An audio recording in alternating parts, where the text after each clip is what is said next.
പരിശുദ്ധമായ ശ്രേഷ്ഠനാമം ഇന്ന് നമ്മുടെ നടുവിൽ ഈ വിശുദ്ധ കൂട്ടായ്മയിൽ മഹത്വപ്പെടുമാറാകട്ടെ.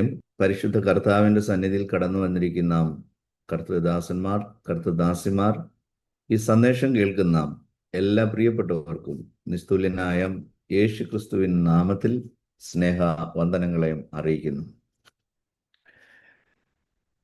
കാലം അടുത്തടുത്തടുത്ത് വരികയാണ്.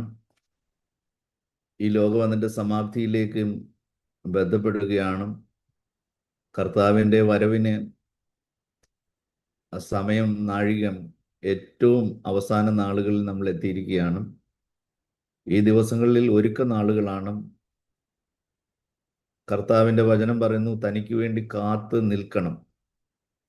കർത്താവിൻ്റെ വരവിന് വേണ്ടി കാത്തു നിൽക്കുന്ന അനുഭവം നമ്മുടെ ജീവിതത്തിൽ ഉണ്ടാകുവാൻ കർത്താവ് കൃപ ചെയ്യണം. കഴിഞ്ഞ ആഴ്ചയിൽ നമ്മൾ കേട്ടു, ക്രിസ്തുവിൻ്റെ കഷ്ടങ്ങൾ ഞങ്ങളിൽ പെരുകുന്നത് പോലെ തന്നെ ക്രിസ്തുവിനാൽ ഞങ്ങളുടെ ആശ്വാസവും പെരുകുന്നു. കഷ്ടങ്ങൾ കുറയാനൊന്നും പോകുന്നില്ല. കഷ്ടങ്ങളും ഇനി കൂടി വരികയുള്ളൂ. കാരണം ഇനി വരാൻ പോകുന്ന നാളുകൾ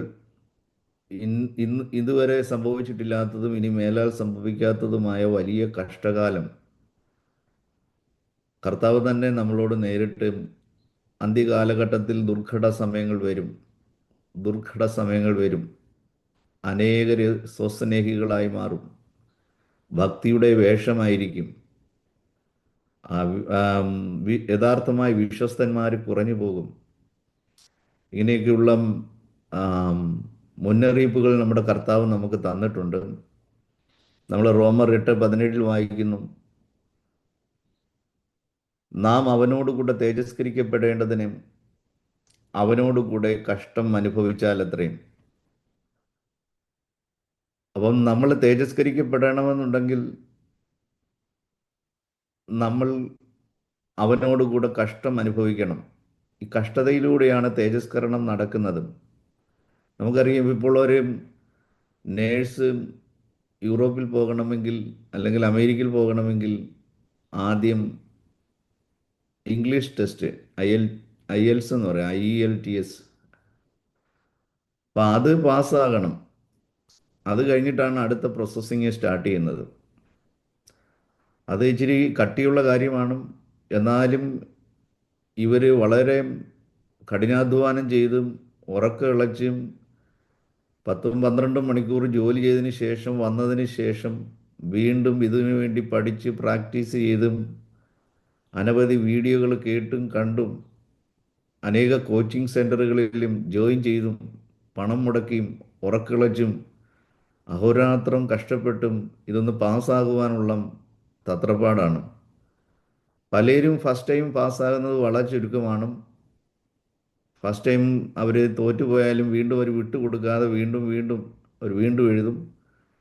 2ഉം 3ഉം 4ഉം തോറ്റാലും വിട്ടുകൊടുക്കത്തില്ല.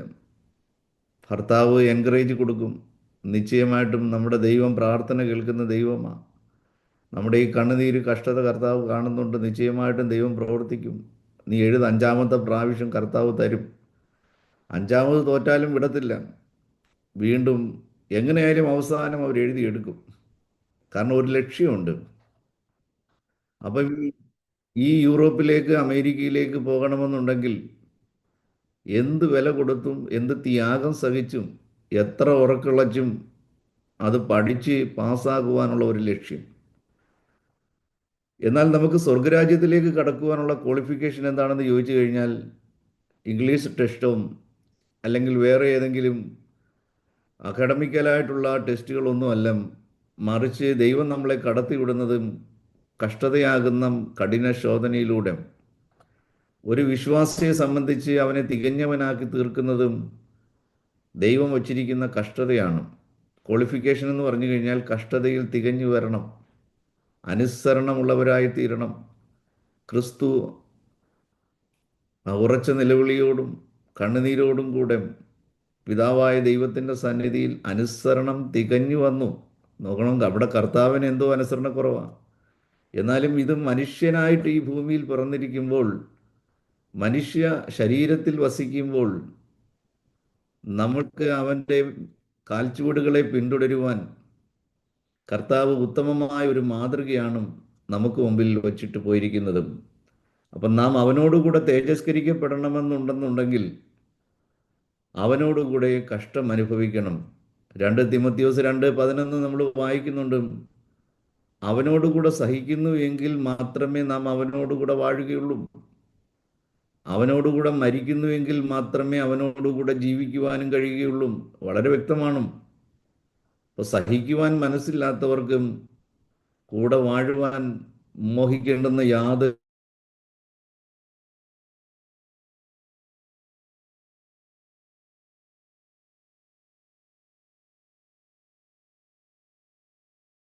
പഴഞ്ചൊല്ല് നമ്മൾ കേൾക്കാറുണ്ട്. ദൈവം നമുക്ക് തന്നിരിക്കുന്ന ഈ ശോധനയിലൂടെ വിശ്വാസത്തിൻ്റെ ഒരു പരിശോധനയുണ്ട്. ഈ വിശ്വാസ പരിശോധനയിൽ നമ്മൾ തെല്ലും പതറിപ്പോകാതെ വണ്ണം കർത്താവിൻ്റെ നാമം നമ്മൾ മുറുകെ പിടിക്കണം. വെളിപ്പാട് പുസ്തകത്തിൽ നമ്മൾ വായിക്കുന്നുണ്ട്, നിനക്ക് അല്പമേ ശക്തിയുള്ളൂ എങ്കിലും നീ എൻ്റെ വചനത്തെ കാത്തു. നീ വളരെ ബലഹീനനാണ്, വളരെ തകർച്ചയുടെ വക്കിലാണ്. നാല് ചുറ്റും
മ്യൂട്ടാ. എനിക്ക് ഇവിടുത്തെ പ്രോബ്ലം ആണെന്ന് തോന്നുന്നു. കാരണം ഇവിടെ വീക്ക് സെക്യൂരിറ്റി എന്ന് എഴുതി കാണിച്ചു. കർത്താവിന് സ്തോത്രം. അപ്പം നേരത്തെ പറഞ്ഞ കുറച്ച് കാര്യങ്ങൾ കേട്ടില്ല.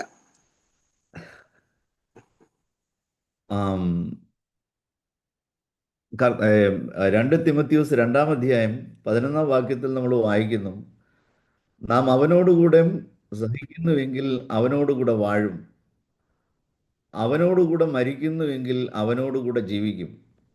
അപ്പം ഇതാണ് തിയറി എന്ന് പറയുന്നത്. അത് പ്രാക്ടിക്കലിൽ നമ്മൾ കൊണ്ടുവരണം. ക്രിസ്തുവിനോടുകൂടെ വാഴണമെന്നുണ്ടെങ്കിൽ, ക്രിസ്തുവിനോടുകൂടെ ജീവിക്കണമെന്നുണ്ടെങ്കിൽ, കർത്താവ് കടന്നുപോയ പാതയിലൂടെ നമ്മൾ കടന്നുപോയെങ്കിൽ മാത്രമേ നമ്മുടെ കർത്താവ് മനുഷ്യനായി ഭൂമിയിൽ പിറന്നപ്പോൾ ഒരനുസരണക്കേടും നമ്മുടെ കർത്താവിൽ ഉണ്ടായിരുന്നില്ല. അനുസരണം തികയേണ്ടതിന് വേണ്ടി നമ്മൾ എബ്രായത്തിൽ കണ്ണുനീരോടും അഭയാചനയോടും പ്രാർത്ഥന കഴിച്ച് പുത്രനാണെങ്കിലും താൻ തികഞ്ഞവനായി തീരുവാൻ, പൂർണ്ണ അനുസരണമുള്ളവനായി തീരുവാൻ, അതേപോലെ തന്നെ നമ്മളുടെയും ജീവിതത്തിൽ നമ്മളേക്ക് ദൈവം അനുവദിച്ചിരിക്കുന്ന കഷ്ടതയിലൂടെയും വളരെ സന്തോഷത്തോടുകൂടെ ക്രിസ്തുവിൻ്റെ കഷ്ടങ്ങൾക്ക് പങ്കുള്ളവരാകും തോറും സന്തോഷിച്ചു കൊള്ളുവീൻ എന്നാണ് പത്രോസ് അപ്പോസ്തലൻ നമുക്ക് ആലോചന പറഞ്ഞു തരുന്നതും. അതേ, ആളുകൾ നിങ്ങളെ പഴിക്കുകയും, മത്തായി സുവിശേഷം 5:11 വായിക്കുന്നു, നിങ്ങളെ പഴിക്കുകയും നിങ്ങളെ ഉപദ്രവിക്കുകയും ചെയ്യുമ്പോൾ, സകല തിന്മകളും കളവായി പറയുകയും ചെയ്യുമ്പോൾ നിങ്ങൾ സന്തോഷിച്ച് ഉല്ലസിച്ചു കൊള്ളുവീൻ, കാരണം നിങ്ങളുടെ പ്രതിഫലം സ്വർഗത്തിൽ വലുതായിരിക്കൊണ്ട് നിങ്ങൾ സന്തോഷിക്കണമെന്നാണ് കർത്താവ് നമ്മളോട് പറയുന്നത്. ഈ കഷ്ടതയിൽ ആനന്ദിക്കണമെങ്കിൽ, കഷ്ടതയിൽ സന്തോഷിക്കണമെന്നുണ്ടെങ്കിൽ പരിശുദ്ധാത്മാവിനാൽ നാം നിറയപ്പെട്ടവരായിരിക്കണം. പരിശുദ്ധാത്മാ സ്നാനം പ്രാപിച്ചവരായിരിക്കണം. പരിശുദ്ധാത്മാവ് നമ്മുടെ ഉള്ളിലുണ്ടെന്നുണ്ടെങ്കിൽ ഈ കഷ്ടതയിലൂടെ നാം കടന്നു പോകുമ്പോൾ അതിനകത്ത് ആനന്ദിക്കുവാൻ നമുക്കിടയായിത്തീരും. അതുകൊണ്ടാണ് ശരീരം മുഴുവനും അടികൊണ്ട് മുറിഞ്ഞ് വസ്ത്രമെല്ലാം ഒഴിഞ്ഞ് നഗ്നരാക്കി ഫിലിപ്പിയിലും അവരെ വഴിയിലൂടെ വലിച്ചഴച്ച് ആ മുറിഞ്ഞ ശരീരത്തിൽ മുഴുവനും മണ്ണ് നിറഞ്ഞ് മണ്ണ് കയറി ഇങ്ങനെ വലിച്ചഴിച്ച് കൊണ്ടുവന്ന് ജയിലിനകത്തും കൈകളും കാലുകളും ആമത്തിലിട്ട് പൂട്ടിയിട്ടും അവർ അവരുടെ സന്തോഷത്തിന് യാതൊരു കുറവുമില്ല. കാരണം അവർക്ക് അറിയാം ദൈവത്തിൻ്റെ ആത്മാവ് അവരുടെ ഉള്ളിൽ ഉണ്ടായിരുന്നത് കൊണ്ടും അവരെ ക്രിസ്തുവിൻ്റെ കഷ്ടങ്ങൾക്ക് അവരും പങ്കാളികളായി തീരുന്നത് കൊണ്ടും അവരെ ആനന്ദിക്കുന്നതാണ് നമ്മൾ കാണുന്നത്. അപ്പൊ ഈ ഒരു അനുഭവത്തിലേക്ക് നമ്മൾ കടന്നു വരണമെന്നുണ്ടെങ്കിൽ നമ്മുടെ പുതിയൊരു തലത്തിലേക്ക്, വിശ്വാസത്തിന്റെ പുതിയൊരു തലത്തിലേക്ക് നമ്മൾ കടക്കണം. അത് ദൈവം നമ്മളെ സഹായിക്കും. കർത്താവ് തൻ്റെ ആത്മാവിനാൽ നമ്മളെ നിറയ്ക്കും. പിന്നെ എപ്പോഴും ഈ ഉപദ്രവങ്ങൾ ഉണ്ടാകുന്നത് നമ്മൾ സുവിശേഷവുമായി ഇറങ്ങി പുറപ്പെടുമ്പോഴാണ്. സുവിശേഷവുമായി ഇറങ്ങി പുറപ്പെടാത്തിടത്തോളം കാലം ഒരാൾ പോലും നമ്മുടെ നേരെ വിരൽ ചൂണ്ടുകയും ഒരാൾ പോലും ഇച്ചിരി മണ്ണ് വാരി നമ്മുടെ ദേഹത്തിടുകയോ ചെയ്യുകയില്ല. അപ്പം നമ്മൾ സുവിശേഷവുമായി നമ്മുടെ വീടിന് പുറത്തു പോകുമ്പോഴാണ് മണ്ണ് വീഴുമോ മടൽ വീഴുമോ എന്നൊക്കെ നമുക്ക് അറിയാൻ കഴിയുകയുള്ളൂ. നമ്മൾ വിശ്വാസിയാണ് എന്ന് പറഞ്ഞിട്ടും വീടടച്ച് നമ്മുടെ വീട്ടിനകത്ത് എത്ര ഉച്ചത്തിൽ പ്രാർത്ഥിച്ചാലും ആരാധിച്ചാലും ആരും നമ്മളെ ഉപദ്രവിക്കാൻ വേണ്ടി വരികയില്ല. ചിലപ്പോൾ 50 വർഷം നിങ്ങളുടെ വീടിനകത്ത് നമ്മുടെ വീട്ടിനകത്തിരുന്ന് ആരാധിച്ചാലും ആരും നമ്മളെ ഉപദ്രവിക്കാനൊന്നും വരികയില്ല. നമ്മുടെ വിശ്വാസം നമ്മൾ മാത്രം കാത്തു സൂക്ഷിച്ചുകൊണ്ടും, എന്നാൽ ഈ സുവിശേഷവുമായിട്ട് നമ്മുടെ വീട് തുറന്ന് വെളിയിൽ വന്നു കഴിയുമ്പോഴാണ്, അയൽവക്കത്തുള്ള കൃഷ്ണൻകുട്ടിയുടെ വീട്ടിൽ ചെല്ലുമ്പോഴാണ്, അല്ലെങ്കിൽ പുഴവക്കത്തുള്ള അബൂബക്കറിൻ്റെ വീട്ടിൽ ചെല്ലുമ്പോഴാണ് മണ്ണ് വീഴുമോ മടൽ വീഴുമോ എന്നുള്ള കാര്യം മനസ്സിലാകുന്നതും. പിന്നെ ഒരു കാര്യം, ഭയന്നു കഴിഞ്ഞാൽ സുവിശേഷം എറിയത്തില്ല. ഭീരുക്കളെ കൊണ്ട് ഒരിക്കലും സുവിശേഷ ഘോഷണം സാധിക്കത്തില്ല, അത് പരാജയപ്പെട്ടു പോവുകയുള്ളൂ. സുവിശേഷ ഘോഷണത്തിന് അസാധാരണമായ ധൈര്യം ആവശ്യമാണ്. വചനം പറയുന്നുണ്ട് 21-ാം അധ്യായം വെളിപ്പാട് പുസ്തകത്തിലും, ഭീരുക്കൾ ദൈവരാജ്യത്തിൽ കടക്കുകയില്ലെന്നും. കാരണം കർത്താവ് നമുക്ക് തന്നിരിക്കുന്നത് ഭീരുത്വത്തിൻ്റെ, ഭയത്തിൻ്റെ ആത്മാവിനെ അല്ല. 2 തിമോത്തിയോസ് 1:7 നമ്മൾ വായിക്കുന്നു, ഭീരുത്വത്തിൻ്റെ ആത്മാവിനെ അല്ല, ഭയത്തിൻ്റെ ആത്മാവിനെ അല്ല, സ്നേഹത്തിൻ്റെയും സുബോധത്തിൻ്റെയും ആത്മാവിനെയാണ് ദൈവം നമുക്ക് തന്നിരിക്കുന്നതും. അപ്പോൾ ഈ ധൈര്യമുള്ളവരായിരിക്കണം.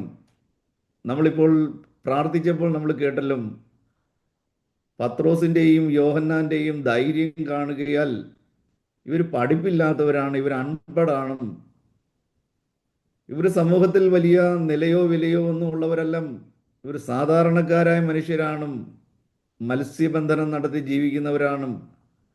പക്ഷെ അവരുടെ മേൽ വ്യാപരിക്കുന്ന ഒരു ധൈര്യമുണ്ട്. ഈ ധൈര്യം ഇവർക്ക് എവിടെ നിന്നും? എന്നിട്ട് അടുത്ത വാക്യത്തിൽ പറയുന്നു, ഇവർ ക്രിസ്തുവിനോട് കൂടെ ഉള്ളവരായിരുന്നു എന്ന് പറഞ്ഞാൽ ക്രിസ്തുവിൻ്റെ ദാസന്മാർ, ക്രിസ്തുവിനോട് കൂടെ നടക്കുന്നവരും ഭീരുക്കളായിരിക്കുവാൻ പാടില്ല. വരുന്നത് വരട്ടെ, വരുന്നിടത്ത് വെച്ച് കാണാം. പിന്നെ ഒരു കാര്യം നമ്മൾ തിരിച്ചറിയണം, കർത്താവ് അറിയാതെ നമ്മുടെ ശരീരത്തിൽ മണ്ണ് വീഴത്തില്ല, മടലും വീഴത്തില്ല. കാരണം നമുക്കൊരു യജമാനനുണ്ട്, നമുക്കൊരു പിതാവുണ്ട്, നമുക്കൊരു ഉടയവനുണ്ട്, നമുക്ക് നമ്മുടെ വിലയ്ക്ക് വാങ്ങിയ വീണ്ടെടുത്ത ഒരു കർത്താവുണ്ട്. നമ്മുടെ ആത്മാവും പ്രാണനും ശരീരവും എല്ലാം കർത്താവിൻ്റെ വകയാണ്. കർത്താവ് അറിയാതെ നമ്മുടെ തലയിൽ ഒരു രോമം താഴെ വീഴുന്നില്ല. നമ്മൾ ഇരിക്കുന്നതും എഴുന്നേൽക്കുന്നതും എല്ലാം നമ്മുടെ കർത്താവ് അറിയുന്നു. പെർഗമോസിലെ സഭയ്ക്ക് ദൂതെഴുതുമ്പോൾ കർത്താവ് പറയുന്നൊരു കാര്യമുണ്ട്, നീ ഇരിക്കുന്ന ഇടം എങ്ങനെയുള്ള ഇടമാണെന്ന് എനിക്ക് നന്നായിട്ട് അറിയാം. സാത്താന്റെ സിംഹാസനം ഉള്ള ഇടമാണ്, സാത്താന്റെ കേന്ദ്രമാണ് നീ താമസിക്കുന്ന ഇടമെന്ന് എനിക്ക് നന്നായിട്ട് അറിയാം. കർത്താവ് സകലവും അറിയുന്നവനും അറിയത്തില്ലേ നമ്മൾ എവിടെയാണ് പ്രവർത്തിക്കുന്നതും? നമ്മൾ പറയും, കർത്താവേ ഞാൻ UP-യിലാണ് പ്രവർത്തിക്കുന്നത്, എനിക്കറിയാമല്ലോ. നമ്മൾ പറയുന്നതിന് മുമ്പ് തന്നെ കർത്താവിന് അറിയാം യോഗി ആദിത്യനാഥ് വാഴുന്ന യുപിയിലാണ് മകനെ നീ ആയിരിക്കുന്നത് എനിക്ക് നന്നായിട്ട് അറിയാം. ഇപ്പോൾ മഹാരാഷ്ട്രയിൽ തുടങ്ങിയിരിക്കുകയാണ്. പ്രിയപ്പെട്ടവരെ, മഹാരാഷ്ട്രയിൽ ഒരല്പം ശാന്തത ഉണ്ടായിരുന്നു. നമ്മൾ വിചാരിക്കും കോൺഗ്രസ് ആണ് നമ്മളെ രക്ഷിക്കുന്നത് എന്നാണ് നമ്മൾ വിചാരിക്കുന്നത്. പ്രിയപ്പെട്ടവരെ, അത് തെറ്റായ മൂഢമായ ചിന്തയാണ്. നമ്മളെ രക്ഷിക്കുന്ന ഒരുവനുണ്ട്. രാജാക്കന്മാരും അധികാരികളും എപ്പോഴും ദൈവസഭയ്ക്ക് ശത്രുക്കളായിരിക്കും. സംരക്ഷിക്കേണ്ടുന്നവർ എപ്പോഴും ഘാതകരായിരിക്കും. പിന്നെ ഇതൊക്കെ സംഭവിക്കുന്നത് എന്താണെന്ന് വെച്ച് കഴിഞ്ഞാൽ കൊള്ളാകുന്നവര് പുറത്തു വരാൻ വേണ്ടിയാ കേട്ടോ. കുറെ ആളുകളെ കൂട്ടിയിട്ടും സമോസ പാർട്ടി കൊടുക്കുന്ന പരിപാടിയല്ല ഇത്. അത് കിട്ടും, ഇത് കിട്ടും, മറ്റേത് കിട്ടും. ചുടുക്കാര ചങ്കായി, ചുടുക്കാര ചങ്കായി. ഇപ്പോഴും വഞ്ചിച്ചുകൊണ്ടിരിക്കുന്ന കുറെ ആളുകളുണ്ട്. ചുടുക്കാരയും ചങ്കായി. നിശ്ചയമായിട്ടും ദൈവസഭയിൽ ചുടുക്കാരിയുണ്ട്, ചങ്കായിയുണ്ട്. എന്നാൽ അത് മാത്രമല്ല, അത് മാത്രം പറയുന്നവർ വഞ്ചകന്മാരാണ്. അത് മാത്രം പറയുന്നവർ ചതിയന്മാരാണ്. ഏറ്റവും വലുത് ആത്മാവാണ്. ആത്മാവിന്റെ രക്ഷയാണ് ഏറ്റവും വലുതും. പൗലോസ് പറയുകയാണ്, വല്ല വിധേനയും കൈസേ ബി ഹോം അനന്ത് ജീവൻ പാനാഹം, കൈസേ ബി ഹോ മുക്തി പാനാഹം, മൃതകോം കെ ബീച്ച് മേ സേ ജോ ഉദ്ധാർ ഹം. മരിച്ചവരുടെ ഇടയിൽ നിന്നുള്ള പുനരുത്ഥാനം, മരേ ഹുവേ ലോഗോം കെ ബീച്ച് മേ സേ ജോ ഉദ്ധാർ. അതിനുവേണ്ടി ഞാൻ ഭയങ്കരമായിട്ടും കഷ്ടപ്പെടുകയാണ്.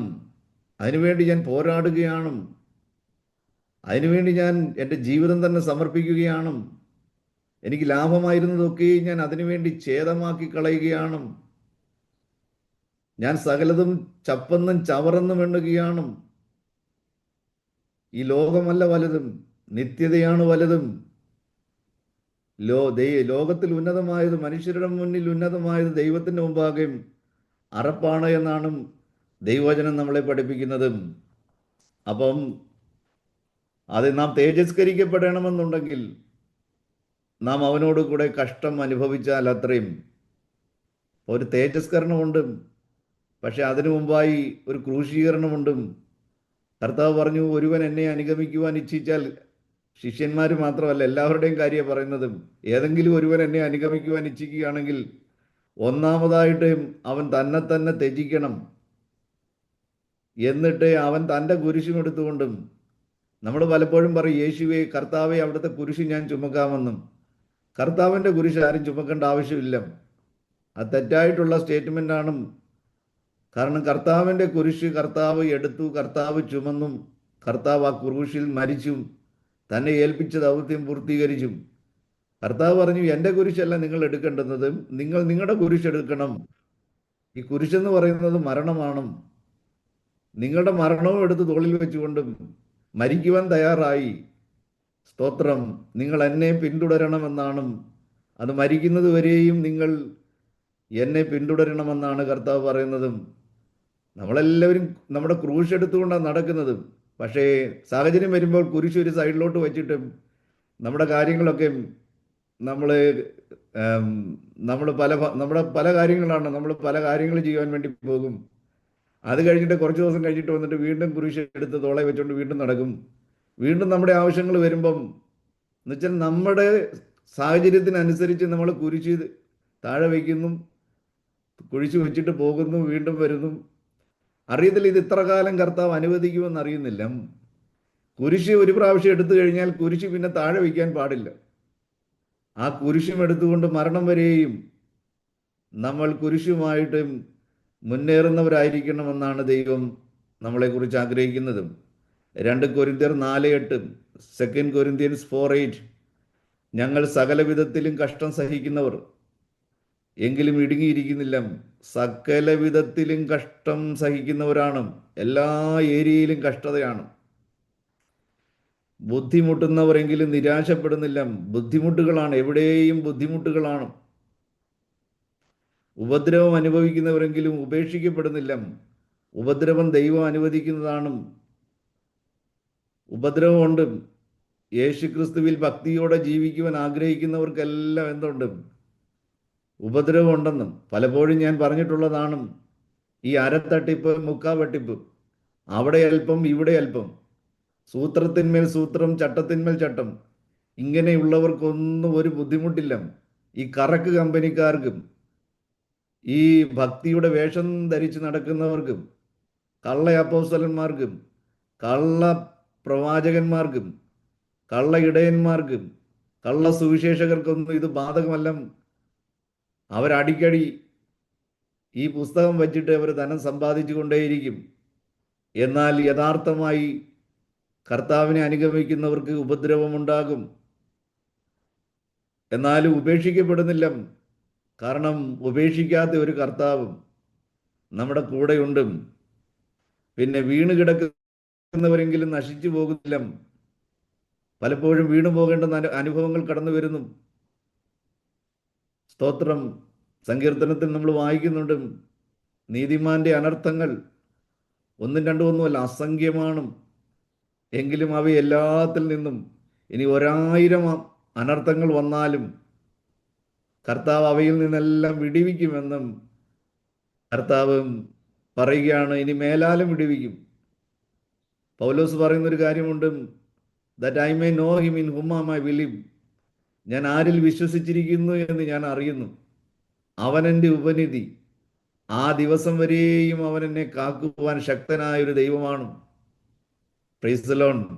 കഷ്ടത ഒരു വരമാണ്.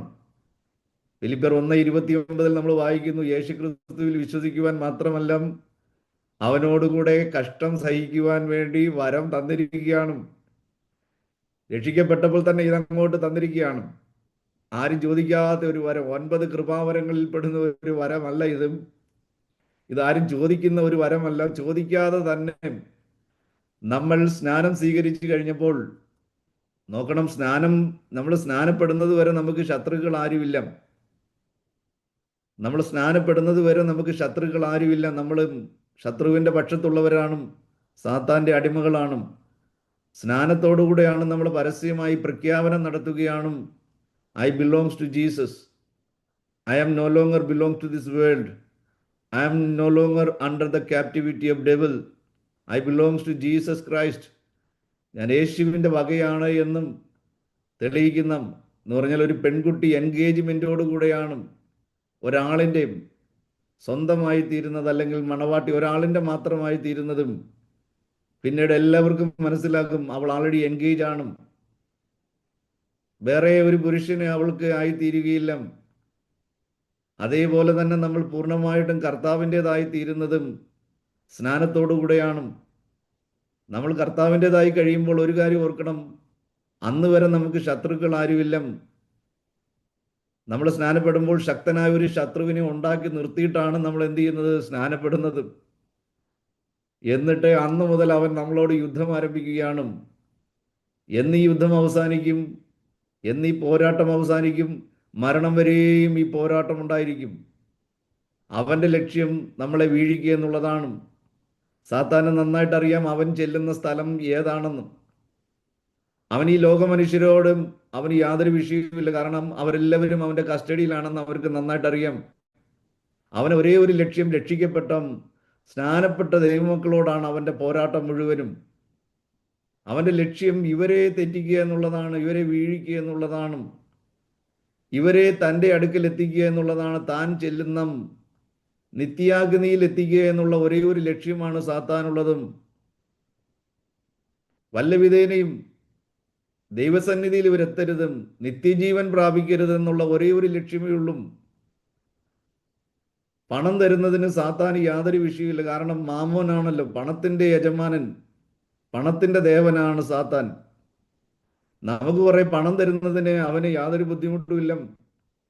നമുക്കൊരു നല്ല കാറ് തരുന്നതിനോ ഒരു വീട് തരുന്നതിനോ ജീവിത സൗകര്യങ്ങൾ തരുന്നതിനോ സാത്താന് യാതൊരു വിഷമങ്ങളുമില്ല. അവന് യാതൊരു എതിർപ്പുകളുമില്ല. എത്രത്തോളം തരാൻ പറ്റും അത്രത്തോളം അവൻ തരാനേ ശ്രമിക്കത്തുള്ളൂ. നോക്കണം, എന്നാൽ ദൈവം നമ്മളെ വിളിച്ചിരിക്കുന്നതും നിത്യജീവന് വേണ്ടിയാണ്. സാത്താനെ നമ്മളോട് എതിരുള്ളതും ഒരേ ഒരു വിഷയത്തിലുള്ള, നമ്മൾ നിത്യജീവനിൽ കടക്കരുതും. ദൈവത്തിൻ്റെ രാജ്യത്തിൽ കടക്കരുത്. അല്ലാത്തതുള്ളതൊന്നും അവന് ഒരു വിരോധമില്ല. നമ്മൾ ഈ വിരോധം വിരോധം വിരോധം അതൊന്നും ഒരു വിരോധമല്ല. അവൻ ധാരാളമായി ചെയ്തു തരും. പക്ഷേ അവൻ്റെ ഒരേ ഒരു ലക്ഷ്യം, അവൻ വിരോധമായിരിക്കുന്നതും നമ്മൾ നിത്യതയിൽ കടക്കരുത് എന്നുള്ള ഒരൊറ്റ വിഷയത്തിൽ മാത്രമേ. കാരണം അവൻ പോകുന്നിടത്ത് എല്ലാവരെയും എത്തിക്കുക എന്നുള്ള ദൗത്യമാണ് അവനുള്ളതും. ഒരാൾ പോലും ക്രിസ്തുവിനോടുകൂടെ ദൈവരാജ്യത്തിൽ വാഴരുത്. അപ്പം നമ്മൾ എന്ത് ചെയ്യണം? യുദ്ധം ചെയ്യണം. വിശ്വാസം എന്ന് പറയുന്നത് യുദ്ധമാണ്. വിശ്വാസം എന്ന് പറയുന്നത് പോരാട്ടമാണ്. യുദ്ധം അവസാനിക്കുന്നില്ല. ഓരോ സ്റ്റേജ് കഴിയും തോറും കൂടുതൽ ശക്തമായ പോരാട്ടമായിരിക്കും.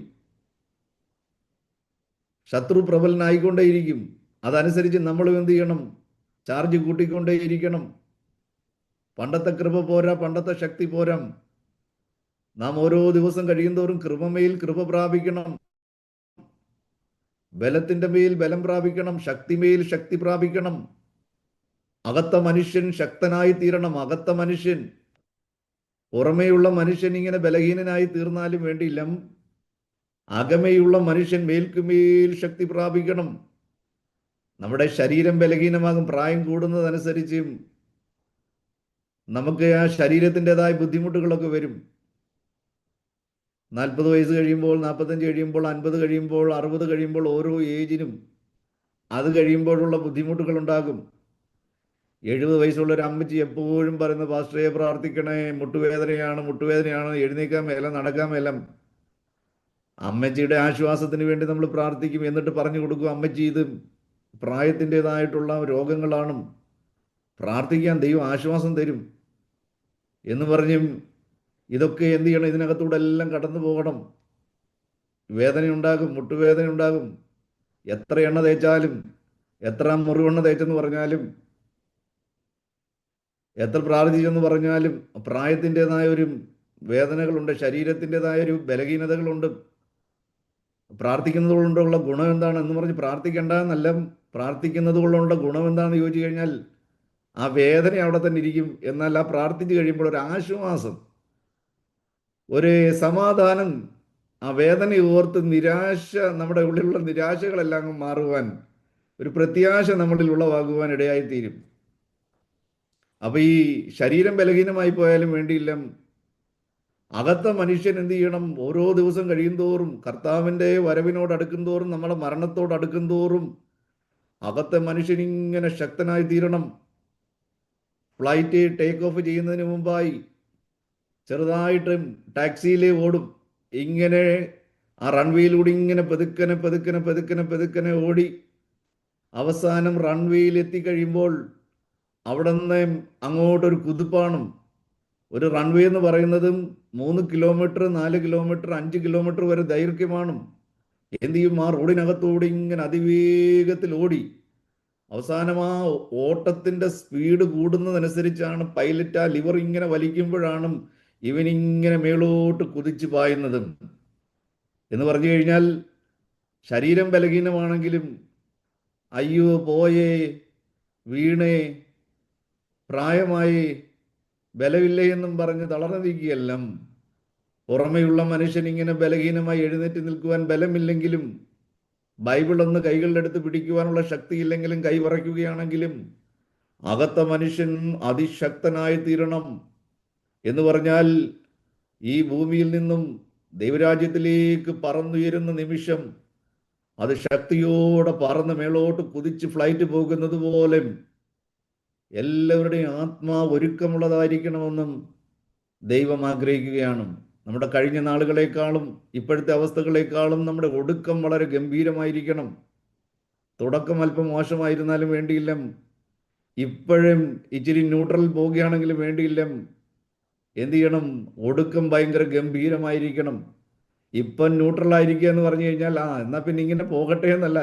ആർക്കറിയാം ഇന്നാണ് നമ്മുടെ അവസാനമെന്ന് ആർക്കറിയാം? അതുകൊണ്ട് എല്ലാ ദിവസവും ചിന്തിക്കണം, ഒരു പക്ഷേ ഇന്നായിരിക്കും എൻ്റെ ടേക്ക് ഓഫിൻ്റെ ദിവസം, ഞാൻ പറന്നുയരുന്ന ദിവസം. അതുകൊണ്ട് എല്ലാവരും എല്ലാ ദിവസവും എല്ലാ നിമിഷവും ഒരുക്കമുള്ളവരായിരിക്കണം. പൗലോസ് പറയുന്നത് പോലെ വിട്ടുപിരിഞ്ഞ് ക്രിസ്തുവിനോട് ചേരുവാൻ ഏത് നിമിഷവും മരണം നമ്മളെ തേടി വരുവാനിടയായിത്തീരും. ഇവിടെ പറയുകയാണ്, വീണ് കിടക്കുന്നവരെങ്കിലും നശിച്ചു പോകുന്നില്ല, യേശുവിൻ്റെ ജീവൻ.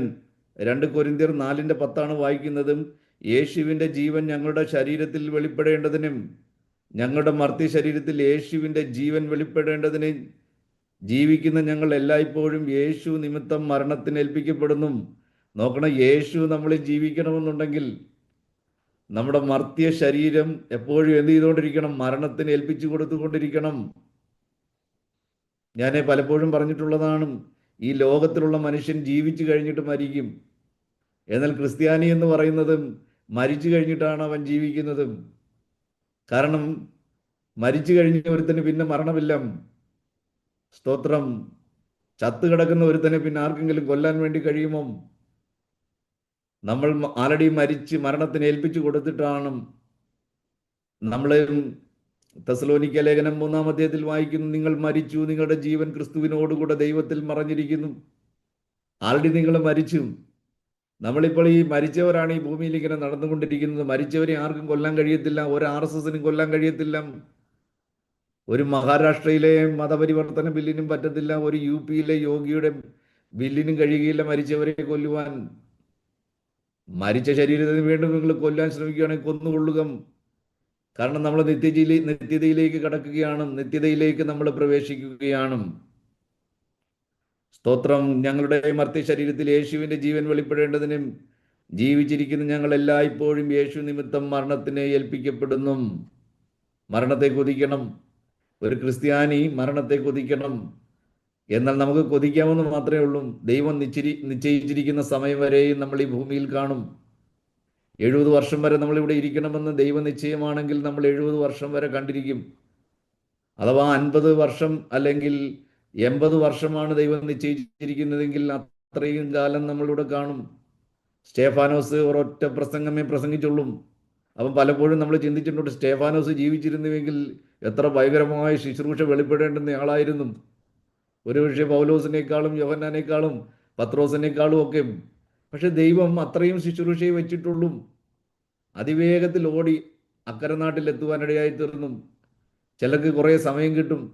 3 അപ്പോസ്തലന്മാരിൽ 12 അപ്പോസ്തലന്മാരിൽ പ്രമുഖരായ 3 പേരായിരുന്നു യാക്കോബും യോഹന്നാനും പത്രോസും.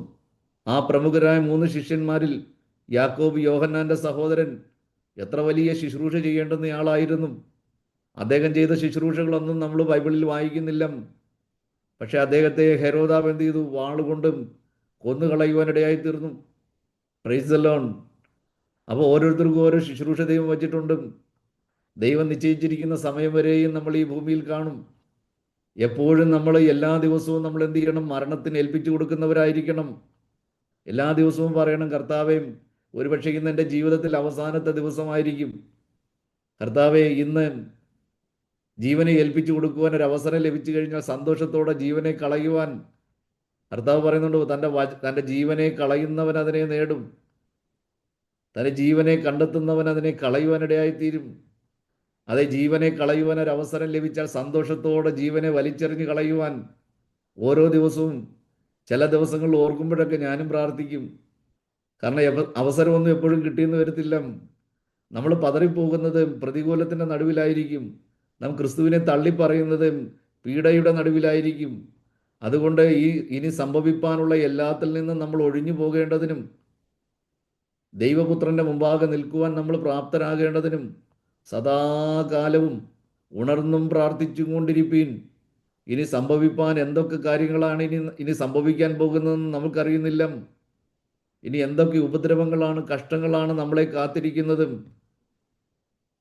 ഇനി എത്രയോ ദുരിതങ്ങളാണ് നമുക്ക് മുമ്പിലുള്ളത്, ദുർഘടങ്ങളാണ് നമുക്ക് മുന്നിലുള്ളതെന്ന് നമ്മൾ അറിയുന്നില്ല. അതുകൊണ്ട് അത് വരുമ്പോൾ ഇരിക്കാതെ ആ പ്രശ്നം ജയിലിൽ അടയ്ക്കപ്പെട്ട് കഴിഞ്ഞിട്ട് പ്രാർത്ഥിക്കാൻ വേണ്ടി ഇരിക്കാതെ, സഭ ഉപദ്രവിക്കപ്പെടുമ്പോൾ പ്രാർത്ഥന ആരംഭിക്കാതെ, അത് സഭ ഉപദ്രവിക്കപ്പെടുന്നതിന് മുമ്പും, സഭ പീഡിപ്പിക്കപ്പെടുന്നതിന് മുമ്പും, അറസ്റ്റ് ചെയ്യപ്പെടുന്നതിന് മുമ്പും, ജയിലിൽ അടയ്ക്കപ്പെടുന്നതിന് മുമ്പും, മർദ്ദനം, ഉപദ്രവം തുടങ്ങുന്നതിന് മുമ്പ് നമ്മൾ എന്ത് ചെയ്യണം? അത് ഇനി സംഭവിപ്പാനുള്ള എല്ലാത്തിൽ നിന്നും നമ്മൾ ഒഴിഞ്ഞു പോകേണ്ടതിനും നമ്മുടെ വിശ്വാസം നഷ്ടപ്പെട്ടു പോകാതിരിക്കേണ്ടതിനും അവസാന ശ്വാസം വരെയും നമ്മുടെ കർത്താവിനെ നമ്മൾ ഏറ്റുപറയേണ്ടതിനും നമ്മുടെ ധൈര്യം ഒരിക്കലും തളർന്നു പോകാതെ ഇരിക്കേണ്ടതിനും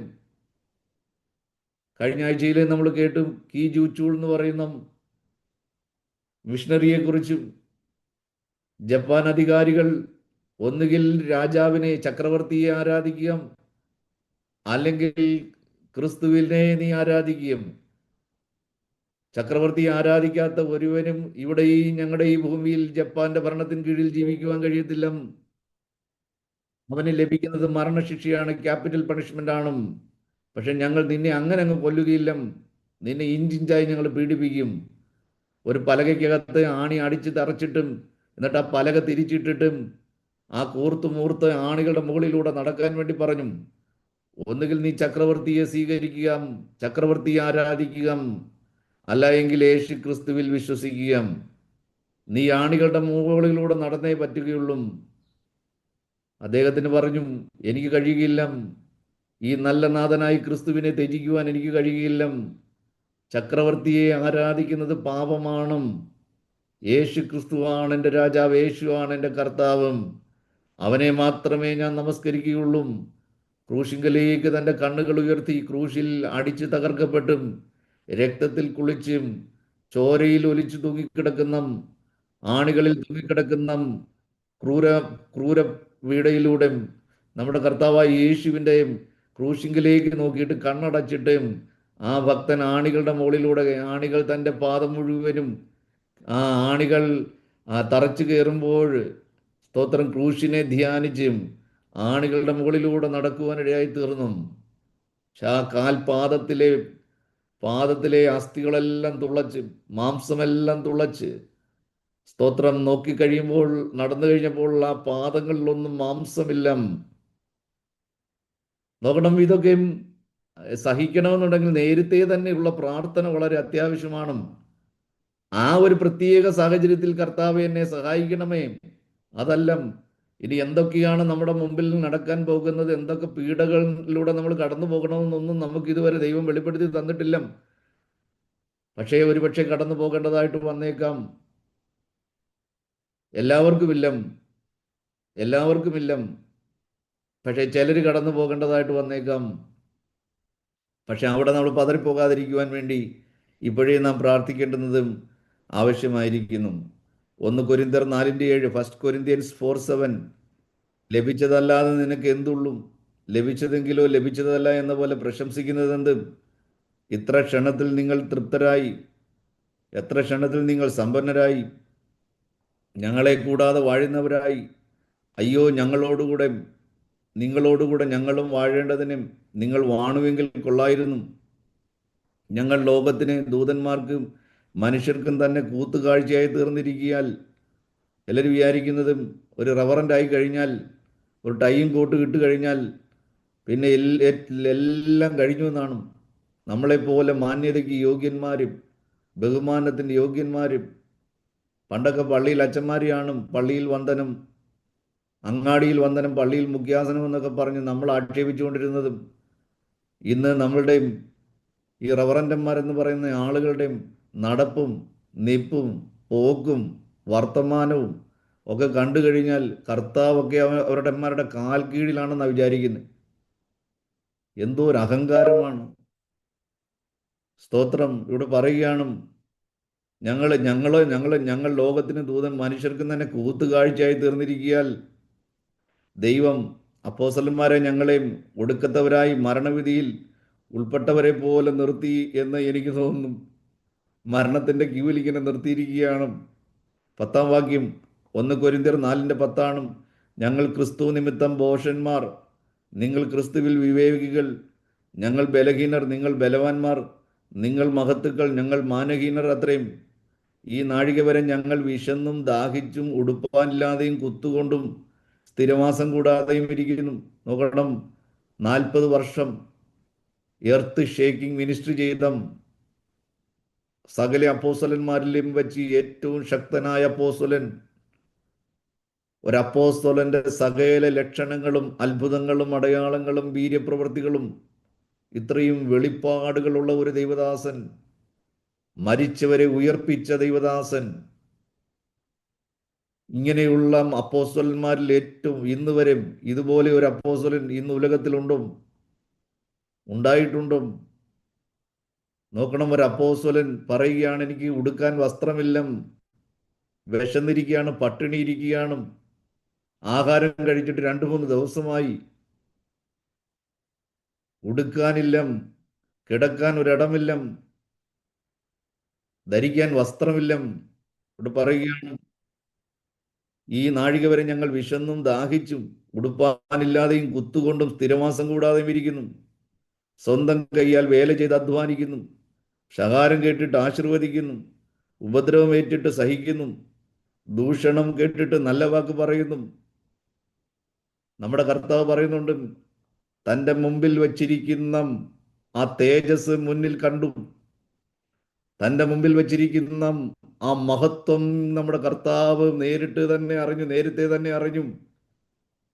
അതുകൊണ്ട് അവൻ അപമാനം അലക്ഷ്യമാക്കി താൻ ഇന്ന് കടന്നു പോകുന്ന ഈ കഠിനമായ ഈ പീഡം, കഠിനമായ ഈ ശോധന കടന്ന് നമ്മൾ അക്കരെ കടക്കുമ്പോൾ തനിക്ക് ലഭിക്കാൻ പോകുന്ന ആ മഹത്വം, ആ തേജസ്സും, അത് കണ്ടു കഴിഞ്ഞപ്പോൾ അപമാനം അലക്ഷ്യമാക്കി ക്രൂശിനെ സഹിച്ചു. ക്രൂശിനെ സഹിച്ചു എന്ന് എഴുതുമ്പോൾ അത് ഇംഗ്ലീഷിൽ നിന്ന് വായിക്കുമ്പം അത് എൻജോയ് ചെയ്യുകയായിരുന്നു. അതായത് ക്രൂശ് മരണം യേശു ക്രിസ്തു എൻജോയ് ചെയ്യുകയായിരുന്നു. ശരീരത്തിന്റെ വേദന അത് നിമിത്തം സ്തോത്രം കർത്താവ് നിലവിളിച്ചതും എന്തുകൊണ്ടാണെന്നറിയാമോ? ശരീരത്തിന്റെ വേദന കൊണ്ടല്ല, പിതാവുമായിട്ടുള്ള ബന്ധം വിച്ഛേദിക്കപ്പെട്ടപ്പോഴാണ്. പാപമെല്ലാം തൻ്റെ മേൽ ചുമത്തപ്പെട്ട് കഴിഞ്ഞപ്പോൾ, ഒരു മനുഷ്യനെ ദൈവത്തിൽ നിന്ന് അകറ്റുന്നത് അവന്റെ പാപമാണല്ലോ. സകല പാപങ്ങളും യേശുവിന്റെ മേൽ ചുമത്തപ്പെട്ട് കഴിഞ്ഞപ്പോൾ, യേശു ക്രിസ്തു ഒരു പാപിയായി തീർന്നപ്പോൾ, പിതാവായ ദൈവം മുഖം മറച്ചു കളയുവാനിടയായി തീർന്നു. ആ ഒരു സന്ദർഭത്തിലാണ് കർത്താവ് നിലവിളിക്കുന്നതും. അല്ലാതെ എൻ്റെ ശരീരം അടികൊണ്ട് വേദന എടുക്കുന്നു, എൻ്റെ ശരീരം മുറിഞ്ഞ് ചോര ഒഴുകുന്നു എന്ന് ശരീരത്തിന്റെ വേദന കൊണ്ടല്ല, മറിച്ച് എൻ്റെ ദൈവമേ നീ എന്നെ കൈവിട്ടത് എന്ത്? അതുവരെ പിതാവേ പിതാവേ എന്ന് വിളിച്ചുകൊണ്ടിരുന്ന ബന്ധം മാറി വെറും ഒരു സാധാരണ മനുഷ്യൻ വിളിക്കാകുന്ന ഒരു എലിജിബിലിറ്റിയിൽ നിന്നുകൊണ്ട് എൻ്റെ ദൈവമേ. യേശു ക്രിസ്തു യഥാർത്ഥത്തിൽ ക്രൂശിനെ എൻജോയ് ചെയ്യുകയായിരുന്നു, ഈ ക്രൂശിനെ സഹിക്കുകയായിരുന്നു. നിശ്ചയമായും കൈകൾ മരത്തോട് ചേർത്ത് വെച്ച് ആണി അടിച്ചു തറയ്ക്കുമ്പോൾ, അസ്ഥികൾ തുളച്ച് ആണികൾ അടിച്ചു കയറുമ്പോൾ സുഖമൊന്നുമല്ല.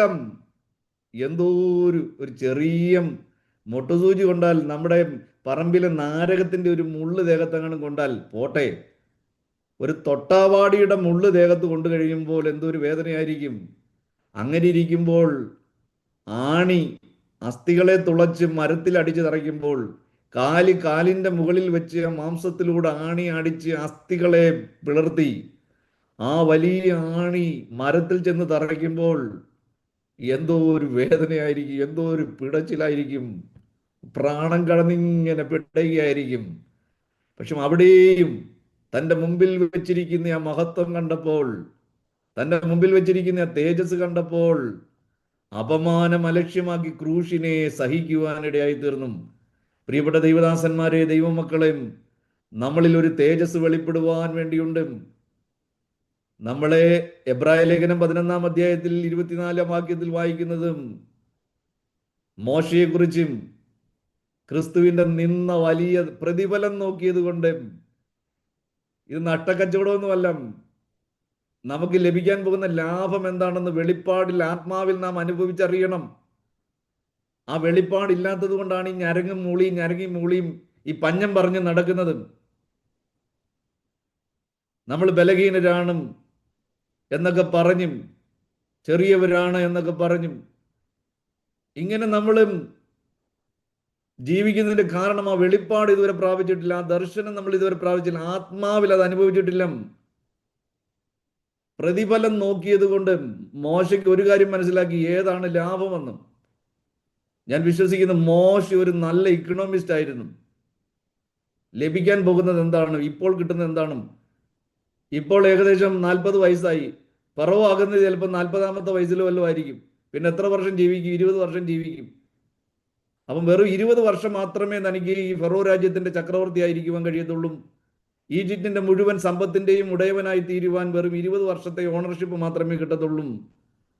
അത് കഴിഞ്ഞിട്ടും ഒരു ഉണക്കമീനും ഉണക്കി വച്ചിരിക്കുന്നത് പോലെ എണ്ണയ്ക്കകത്ത് മനുഷ്യ ശരീരം ഇട്ടും എണ്ണയ്ക്കകത്തിട്ട് വെയിലത്തിട്ട് ഉണക്കി, ഒരു പാമ്പിനെ ഉണക്കി വെച്ചിരിക്കുന്നത് പോലെ മനുഷ്യനെ ഉണക്കി മമ്മിയായിട്ട് വെക്കും.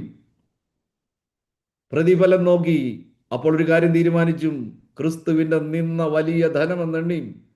ഇന്ന് കർത്താവിന് വേണ്ടി നിന്ന സഹിക്കുന്നതാണ് ഇന്ന് രാജാവായിരിക്കുന്നതിനേക്കാൾ, ഇന്ന് വലിയ സമ്പത്തിന്റെ ഉടമനായിരിക്കുന്നതിനേക്കാൾ വരുവാനുള്ള തേജസ്സും വരുവാനുള്ള മഹത്വം. ഇത് വെറും 20 വർഷം കൊണ്ട് അവസാനിക്കുമ്പോൾ ലഭിക്കാൻ പോകുന്നതും നിത്യ നിത്യ നിത്യ യുഗങ്ങൾ. ആ തേജസ് താൻ കണ്ടും മറുരൂപ മലയിൽ യേശുവിന്റെ അടുക്കൽ മഹാദൈവത്തിന്റെ സന്നിധിയിൽ നിന്ന് സംസാരിക്കുകയാണ്. അവന്റെ മുഖം വലിയ സ്വർഗദൂതന്റെ മുഖം പോലെ തിളങ്ങുകയാണ്. പ്രിയപ്പെട്ടവരും, നമ്മൾ തളർന്നു പോകരുതും.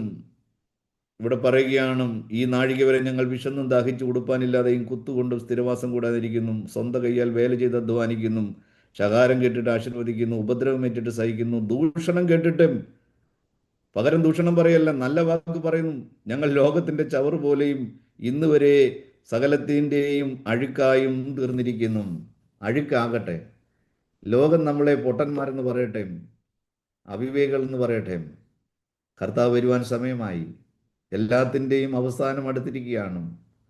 നമുക്ക് ലഭിക്കാൻ പോകുന്ന പ്രതിഫലം എന്താണെന്ന് ഇന്ന് ലോകമനുഷ്യന് അറിയത്തില്ല, പക്ഷെ നമ്മൾ അറിഞ്ഞിരിക്കണം.